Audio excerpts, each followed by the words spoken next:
嗨，大家好，我是爱做美食的于姐。今天用紫甘蓝给大家分享一道美食。紫甘蓝是一种健康养生的食材，它含有大量的花青素。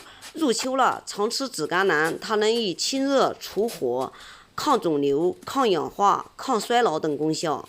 包菜表面清洗干净后，对半切开，去掉中间的硬心，给它切成丝，切得越细越好。切好以后放在盆子里。我们现在来开始调味，首先放上半勺的食盐，放上2勺的白糖，用白糖腌过的紫包菜更加脆爽入味儿。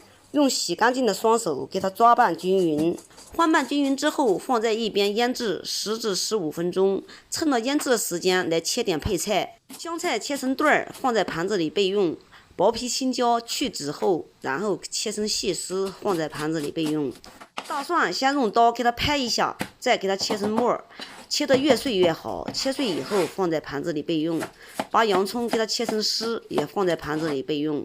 最后再插一点点胡萝卜丝，我们的配菜就齐了。配菜全部切好以后放在一边备用。现在把紫甘蓝用纯净水给它清洗2遍。家里没有净水器的，可以用凉白开来洗。因为我们这个菜是凉拌菜，不能见生水，见生水的话吃了容易拉肚子。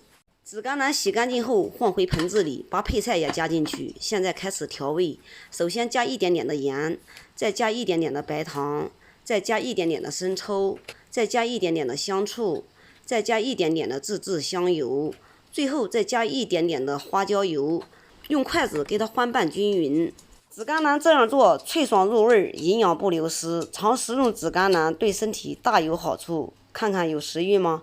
给它翻拌均匀就可以装盘食用啦。好了，今天的视频就给大家分享到这里吧。我是于姐，如果你喜欢我的视频，请不要忘记关注我哟。